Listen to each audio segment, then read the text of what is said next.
Chers dames, chers demoiselles, chers messieurs, l'heure est grave. Oui, l'heure est très très grave au Nigeria. Les terreaux et Djadjia ont une fois de plus frappé à l'intérieur du pays. Pendant que les fidèles musulmans étaient en train de faire la prière, pendant que les musulmans étaient à la mosquée, les terreaux étaient en train de poser leurs explosifs. Ceux qui prétendent défendre la religion musulmane, c'est eux qui entrent dans les mosquées pour envoyer les gens au repos éternel. Chers demoiselles, chers messieurs, le bilan est lourd. Oui, alors même que je vous parle, on compte déjà 7 personnes envoyées au repos éternel. Et lorsqu'on parle de repos éternel, bien sûr, il y a des blessés. Mais d'ici quelques heures, on aura peut-être le bilan officiel. Combien de repos éternels et combien de blessés. Chers demoiselles, chers messieurs, c'est tellement très inquiétant. Oui, c'est le Nigeria de Tinubu qui a déclenché les forces en attente, qui a déployé ses forces au Bénin pour s'ingérer aux affaires intérieures de ce pays, alors que son pays n'est pas en sécurité. Pourquoi ne pas déployer ces soi-disant forces en attente pour sécuriser l'ensemble du pays? Un pays que nous connaissons tous.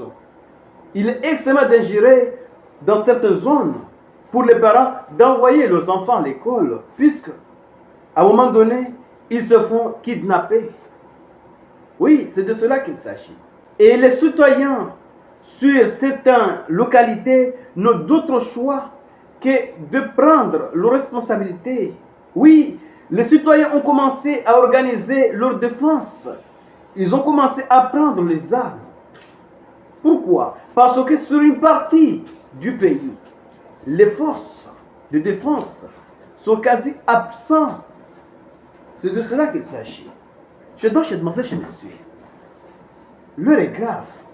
Quand est-ce que le Nigeria va vraiment prendre ce qui se passe au sérieux? Oui, au lieu de dilapider l'argent des contribuables, le pays souffre d'insécurité. Le pays souffre d'insécurité. Là, je vous parle d'une explosion. Ça peut se faire par une seule personne. Oui, on peut mettre ça dans un sac à dos.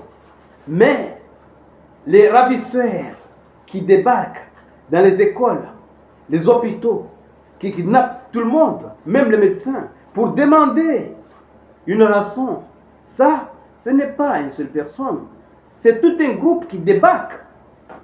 Où sont les services de renseignement? Où sont les forces de l'ordre?